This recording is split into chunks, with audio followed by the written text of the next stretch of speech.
안녕하세요. 글로벌 리스크 책의 조이준입니다. 오늘 저희는 발트해의 소국 에스토니아에 대해서 한번 다뤄볼까 합니다. 우리가 에스토니아에 잘 알지 못하는 나라죠. 그냥 발트해에 있다. 그리고 동쪽 국경은 러시아, 그 다음에 서쪽 국경은 발트해라서 사실상 러시아에 끼인 나라입니다. 그리고 인구는 130만 명밖에 안 되고요. 이 작은 나라가 사실 국제적인 스포트라이트를 받을 이유는 없습니다. 제가 오늘 이 에스토니아를 들고 나온 이유는요. 이 130만 명 인구의 에스토니아가 러시아를 어떻게 상대하고 있는지를 보여드리기 위해서입니다. EU, 특히 러시아와 국경을 점하고 있는 나라들의 러시아에 대한 어떤 적개심 혹은 불안감이 얼마나 큰지를 보여주는 대표적인 사례인데요. 특히 이 에스토니아는요. 정말 항전 의지를 불태우고 있습니다. 그냥 말로 하는 게 아니고요. 각종 제도적으로도 갖춰놓고 있는데요. 이 정말 말도 안 되는 대결로 보이지만 이들이 어떻게 러시아에 대응하려고 하고 있는지를 한번 살펴보면서 향후 유럽과 러시아의 관계, 그리고 이 유럽 쪽의 지정학이 어떻게 변할지를 한번 예측해 보고자 합니다. 에스토니아가요, 최근에 법령을 개정해서 굉장히 민감한 걸 하나 시작했는데요. 군이요, 해외 민간 선박에 무력을 사용하는 걸 허용했다고 합니다. 사실 이걸 이렇게 명시적으로 하기가 쉽지 않은데요.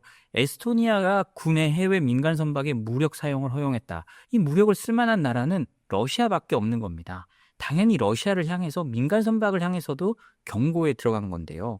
에스토니아가 발트의 해저 인프라를 보호하기 위해 법을 개정했다고 에스토니아 대통령실이 발표를 했습니다. 해당 개정안은 군이 필요할 경우 외국 민간 선박에 무력을 행사할 수 있도록 허용하는 내용이 담긴 것으로 알려졌는데요. 러시아는 이를 국제법 위반으로 규정하고 시행 시 맞대응하겠다고 했답니다. 마치 해적과 같고 실행된다면 상응 조치를 취할 것이라고 했는데요. 에스토니아가 러시아의 이 같은 반발을 예상하지 못했을까요? 당연히 반발을 예상하면서도 자신들의 안보가 우선이라고 생각하고 시작을 한 겁니다. 에스토니아 대통령은요, 14일 국방군 조직법 배타적 경제수역법 개정안에 서명을 했는데요. 이는 국방군이, 그러니까 에스토니아 군이요, 자국 해양 인프라에 위협을 가하는 외국 선박에 대해 무력 사용을 허용하는 내용을 담고 있습니다. 이거는요, 작년 말 그리고 올 초까지 그 발트해에 있는 해저 케이블이 계속 끊어졌습니다. 이걸 누가 끊었느냐? 항상 궁금하고 범인을 잡지 못했는데 어떤 유령 선박이 지나가고 나면 끊어져 있고 잡고 보니 러시아나 중국의 배였다. 이런 얘기도 지금까지 보도가 나오기도 했었는데요. 그렇다 보니까 에스토니아가 참지 못하고 한 겁니다. 그래? 그러면 우리가 군을 투입해서 인간 선박이라도 지나갔을 때 우리에게 해를 끼친다 싶으면 공격하도록 할게 라고 한 겁니다. 에스토니아 국회 국방위원장은요, 이번 법률에 대해 해당 조치는 극단적인 상황에서만 적용되고 국민 다수의 생명을 보호하기 위한 마지막 수단임을 강조했다고 합니다. 실제 법 집행에는요, 외교적 정당성과 무기, 법적 외교적 지원이 모두 필수적이라는 걸 강조했다고 하는데요. 그러니까 아주 극단적인 상황에만 사용하겠다는 겁니다. 그런데요, 이러면 근거 법률을 만들어 놨다는 게 엄청 중요합니다. 그전까지는 최대한 에스토니아가 러시아의 충돌을 피하려 했지만 이제는 그 충돌을 피하지 않겠다는 거거든요. 이에 대해 러시아 측은 강력히 반발했다고 합니다. 마리아 자하로바 러시아 외교부 대변인은요, 이 법이 1982년 유엔 해양법 협약을 위반한다고 비판했다고 합니다. 그러면서 러시아 선박을 대상으로 한 공격이 있을 때에는요, 상응 조치를 취하겠다고 했고요. 에스토니아의 조치는 해적 행위에 가깝다라고 했답니다. 그리고 러시아 해양위원회 의장도요, 해당 법안을 역겨운 법이라고 했다는 건데요. 그만큼 에스토니아의 이 같은 행동이 러시아를 자극했다고 볼 수 있겠죠. 그렇지만 에스토니아는 물러서지 않겠다는 겁니다. 그럼 또 다른 에스토니아 관련된 소식 하나 보겠습니다. 인구 130만의 작은 나라 에스토니아가요, 헝가리를 또 몰아붙이고 있습니다. 헝가리가 대러 제재 반대하면 EU가 수십억 달러 추가 부담해야 된다. 헝가리를 EU에서 우리가 고립시켜야 된다라고 에스토니아가 깃발을 들고 나간 겁니다. 헝가리는 뭐다? 유럽의 가장 친러 정권이 들어서 있죠. 오르반 총리는 아예 대놓고 우린 푸틴하고 잘 지내야 된다라고 하는 사람입니다. 그러니까 헝가리가 참지 않고 나섰죠. 에스토니아 외무장관은요, 파이낸셜 타임즈나 최근 언론 인터뷰에서요, 헝가리가 러시아에 대한 EU 제재 연장을 막을 경우에 우크라이나에 제공된 수십억 유로 규모의 대출 보장 구조가 무너지고 그 부담이 G7과 EU 국가들에 전가될 거다라고 말을 했다고 합니다. 이건 뭐냐? EU는 지금 우크라이나에 계속 수십 달러씩 매년 지원을 하고 있는데요. 이 지원금이 어디서 나오는 거냐? 동결된 러시아 자산을 굴려서 얻은 수입에서 나오는 겁니다. 그런데 지금 EU의 제재는 만장일치여야지 제재가 유지되거든요. 그런데 헝가리가 항상 여기에 반대나 어깃장을 놓으면서 이 제재가 연장될지 말지 모르는 상황인 겁니다. 그러니까 에스토니아가 직접 EU에서 가장 먼저 깃발을 들고 헝가리를 여론전으로 압박하기 시작하는 겁니다. 그래? 니들이 그렇게 한단 말이야? 헝가리에 대해 경고한 거죠. 그러면 이거 다 우리 세금으로 줘야 돼. 원래는 G7이나 EU가 그걸 굴린 돈으로 주기로 했는데, 동결된 자금을 굴린 돈으로 주기로 했는데 그 돈이 없어지면 결국 우리 세금을 내야 돼.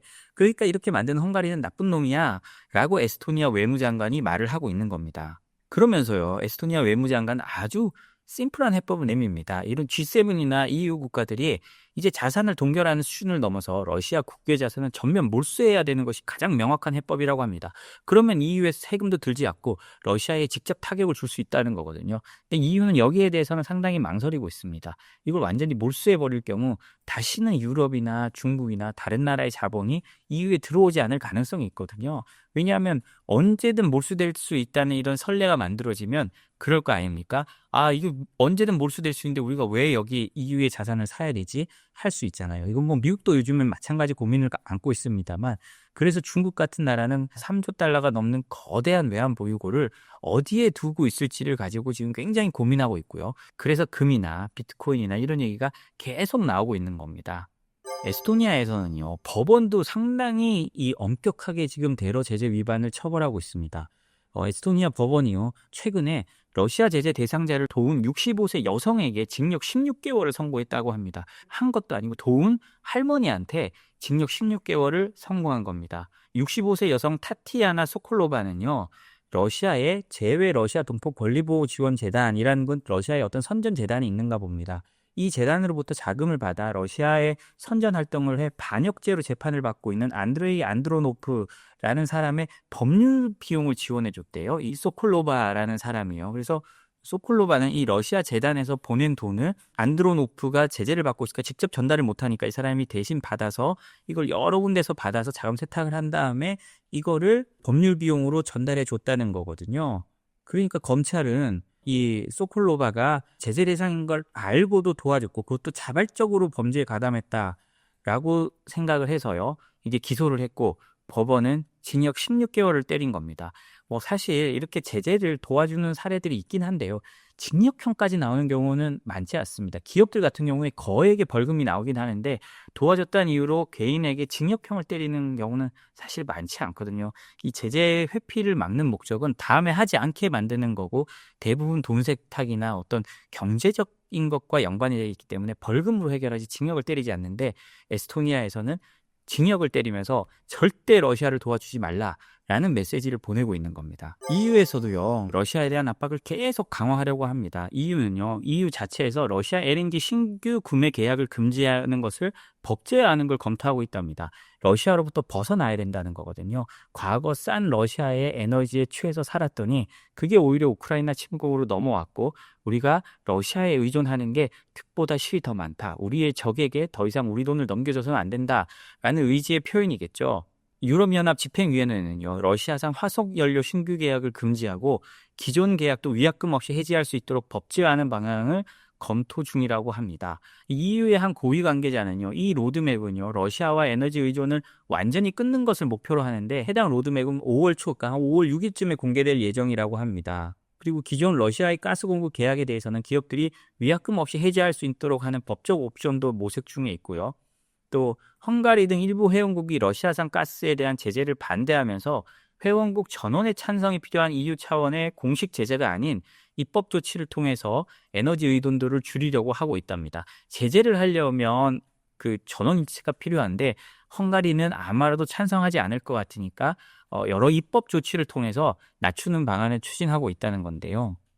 사실 유럽이 러시아산 에너지로부터 독립하기가 그렇게 쉬운 건 아닙니다.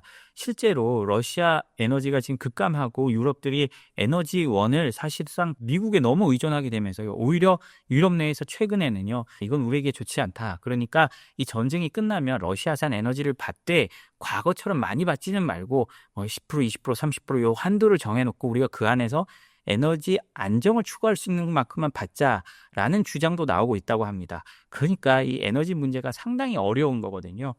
아무리 적이라고 해도 우리가 또 아무리 친구라고 해도 너무 한쪽에만 의존하는 거는 리스크를 높인다라고 하는 거거든요. 그렇지만 이 우크라이나 전쟁이 진행되고 있고 러시아의 야욕이 어떤 건지를 유럽에서 충분히 봤으니까요. 이번에는 러시아산 LNG도 다 끊어버리자라는 쪽으로 지금 논의가 모아져 가고 있는데 어떻게 될지는 한번 지켜봐야 될 것 같습니다. 마지막은 푸틴 얘기입니다. 우리가 뭐 푸틴이 지금 트럼프 대통령의 휴전 중재를 받아들일지 말지 고민 중이다. 뭐 이런 얘기는 많이 나왔는데요. 이번에 파이낸셜 타임즈에서 푸틴이 미국에게 어떤 제안을 했는지를 보도했습니다. 아주 흥미로운데요. 이대로 될 수 있을지 솔직히 저는 잘 모르겠습니다만 어찌됐든 합의점을 찾을 수 있는 어떤 가능성이 있는 여지를 둔 것 같기는 합니다. 어떤 걸 했냐면요. 푸틴 러시아 대통령이 최근 미국과의 회담에서 우크라이나 전쟁을 현재 전선에서 멈추는 조건으로 휴전을 제안했다고 합니다. 이는 전쟁 발발 이후 3년 만에 러시아가 처음으로 전쟁 무패에서 약간 후퇴할 수 있다는 신호로 해석되는데요. 그동안 러시아는 휴전 조건으로 현재 점령지보다 넓은 우크라이나 동남부 4개 주 전체를 요구했었습니다. 근데 이번에는 지금 이 전선에서 그냥 그만두자라는 취지로 보냈다는 건데요. 푸틴은 여기에 더해가지고요. 휴전의 대가로 우크라이나가 무력으로 영토를 되찾으려는 시도를 중단할 것과 함께 우크라이나의 나토 가입 포기 등을 미국 측에 요구하고 있는 것으로 전해졌습니다. 우리가 지금까지 몇몇 보도를 보면서 알게 됐을 텐데요. 미국 측은 러시아의 크림반도 병합을 인정하고 우크라이나 동남부의 실질적 점령을 받아들이는 방안을 논의 중인 것으로 알려졌습니다. 그리고 유럽 국가들의 병력으로 구성된 평화유지군 파견 등도 옵션으로 거론되고 있는데요. 이게 왜 중요하냐? 지금 크림반도를 러시아 영토로 인정해 주는 것만 해도 어마어마한 변화입니다. 2차 대전 이후에 어떤 다른 나라의 영토를 침략한 나라의 영토로 공식적으로 인정해 준 경우가 거의 없습니다. 이건 현상을 변경하는 거잖아요. 그런데 미국이 거기까지 판단해 주고 있는 겁니다. 근데 그럼 러시아는 꼭 그렇게 생각하지 않죠. 원래 크림반도는 우리 땅이었고 우크라이나가 소련일 때 잠시 빌려준 거고 잠시 우크라이나 땅에서 관리하라고 한 건데 얘들이 자기 땅이라고 하는 건 말이 안 된다라는 게 러시아 입장이고요. 그래서 사실 이거 굉장히 민감한 겁니다. 러시아가 크림반도를 점령했을 때 그 유럽과 미국 그리고 전 세계에서 러시아에 대한 제재를 했거든요. 그러면 이제 그 제재의 명분이 사라지고 대러 제재가 사실상 어느 정도 풀려가는 듯한 그런 느낌을 받을 수가 있습니다. 이러면 사실상 푸틴의 승리죠. 정치적 큰 승리가 될 수 있는 겁니다. 그렇기 때문에 이걸 유럽이나 다른 나라에서 받아들일까? 그건 솔직히 쉽지 않을 것 같고요. 젤렌스키도 이대로 받아들일까는 잘 모르겠습니다. 하지만 현실적으로 우크라이나는 미국이 무기를 끊고 한다 그러면 계속 항전하기가 어려우니까 어느 정도 받아들일 가능성은 있겠죠. 크렘린 대변인은 이런 보도에 대해서 내용을 부인했다고 합니다. 그런데요, 속내를 보면 지금 우크라이나가 러시아 안에 쿠르스크 지역을 점령하고 있잖아요. 근데 최근에 러시아군 참모총장은 푸틴한테 거기 99.5%를 해방시켰다라고 말을 했다고 하니까 우크라이나가 실제로 99.5%인지는 모르지만 상당히 그렇게 밀리고 있는 모습은 사실인 것 같습니다. 그래서 러시아가 이 지역을 만약에 완전히 수복하고 나면 이런 상황에서 러시아는 조금 더 협상에 들어갈 여지가 있다고 보여지거든요. 그러니까 앞으로 이 부분도 어떻게 되는지 저희가 좀 잘 살펴봐야 될 것 같습니다.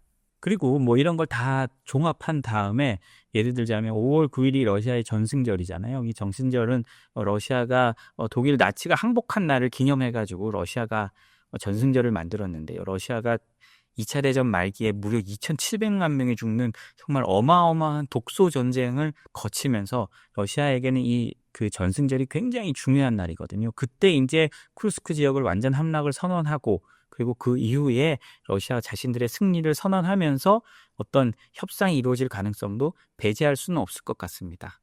오늘 저희가 준비한 소식은 여기까지입니다. 저희 소식이 도움이 되셨다면 구독과 좋아요, 알림 설정 부탁드립니다. 감사합니다.